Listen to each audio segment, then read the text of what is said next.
Vitajte pri sledovaní Televíkendu, tentokrát s podtitulom Turistické inšpirácie.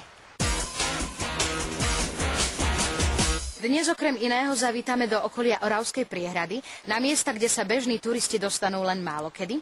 Povieme si niečo o budovaní konských trás v blízkom zahraničí. A teraz pozor. Dostať sa peši do turisticky takmer neznámych lokalít na severnom brehu Oravskej priehrady je po niekoľkých daždivých dňoch takmer nemožné.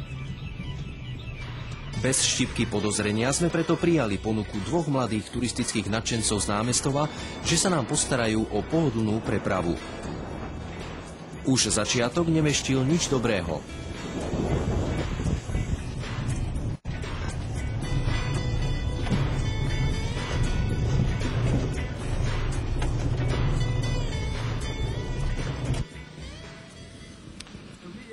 No, vyzeralo to dosť riskantne, nebezpečne. Stalo sa vám už niekedy niečo? Ale tak dosť často sa niečo stáva, keď niekto niečo robí, musí sa niečo stať. Aj nejaká zlomenina a podobne? Nie. Odporúčali by ste to aj začiatočníkom? Určite je to celkom dobrý zážitok aj adrenalín. Ale dnešný cieľ vašej cesty je trošku iný. Ideme dokumentovať pozostatky a cintoriny po zatopených dedinkách osada Ľavkov a Hamre, pozostalosti po nejakých architektonických budovách, čo zostalo do mnou pripravenej knihy.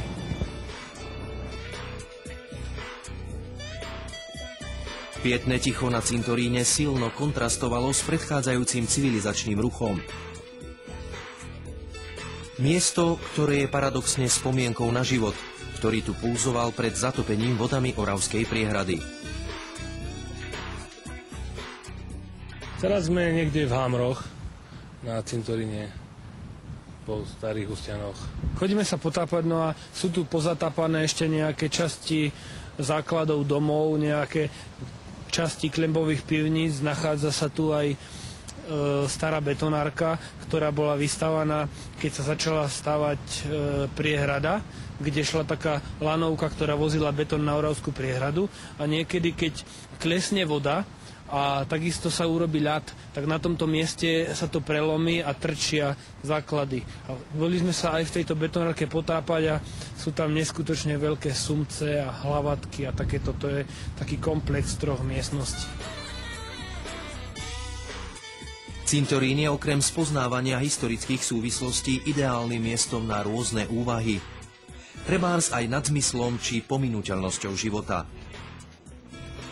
Ani sme sa nenazdali a už sme boli konfrontovaní s podobnými úvahami priamo na ceste.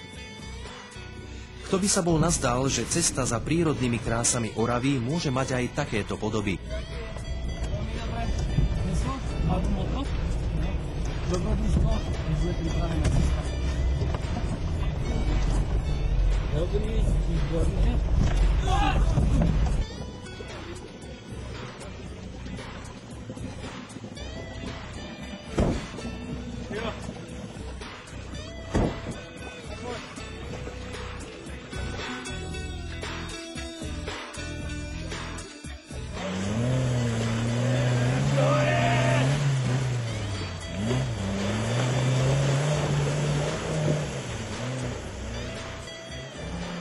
A tuto už chvíľami vyzeralo, že ostaneme zapadnutí. Tak ostaneme, ale neostali sme. Ste niekedy ostali? No jasné, už sa stalo párkrát. Čo potom v takom prípade?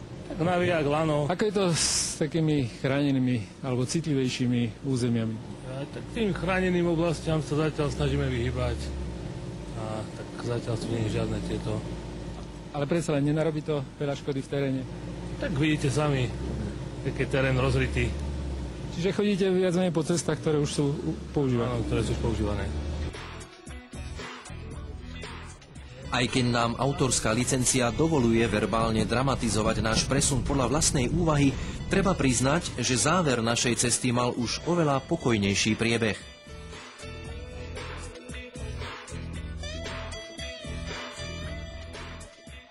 Možno preto, aby sme sa lepšie pripravili na ticho, ktoré už dlhé roky panuje v ďalšej lokalite, ktorú sme po dobrodružnej ceste navštívili. Takéto klembové pivnice sa používali na uskladnenie zemiakov, táto vyzerá ešte dosť zachovalo a je celkom suchá. A teraz sme v ktorej osade alebo obci? Sme mali byť pravdepodobne v dedinke Hamre.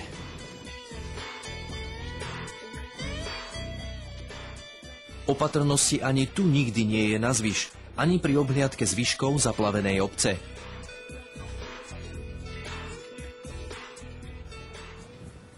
No tak, tu to vyzerá ako nejaká sypka alebo studňa. Je to tak pekne vymurované kameňmi. Neviem, čo to môže byť, skôr studňa. Tak to je nejaká kresťanská pozostalosť. Tu vidíme, že je to k úcte svätého Antónia a je to z roku 1906. A je na tom zaujímavé aj to písmo nie Antona, ale Antonia. Tu bola pravdepodobne hlavná ulica a domy boli po tej strane, no a tak to bolo riešené, ako tu bola tá studňa, že pravdepodobne niekde tu mohlo byť nejaké také centrum. Pre tých, ktorí majú slabšiu predstavivosť, existuje jediná možnosť reálne vidieť, aké domy tu stáli kedysi. Takto vyzerali, si myslím, že tie zvádané domy, ako je tento. To je vlastne posledný? No, tak posledný, čo tu ostal z tej celej dediny.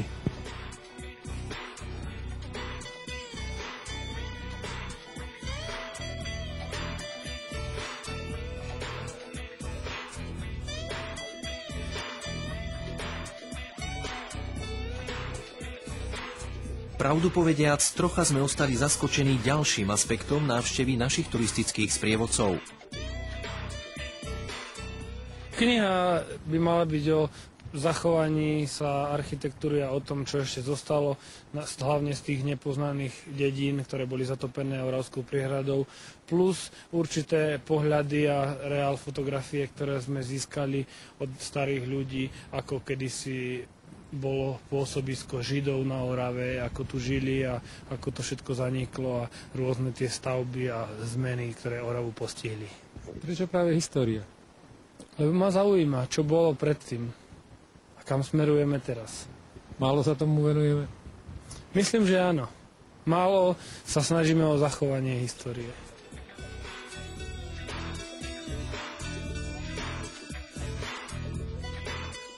Ak sa náhodou niekedy vyberiete do týchto zabudnutých končín Oravy, vyčkajte radšej na dobré počasie.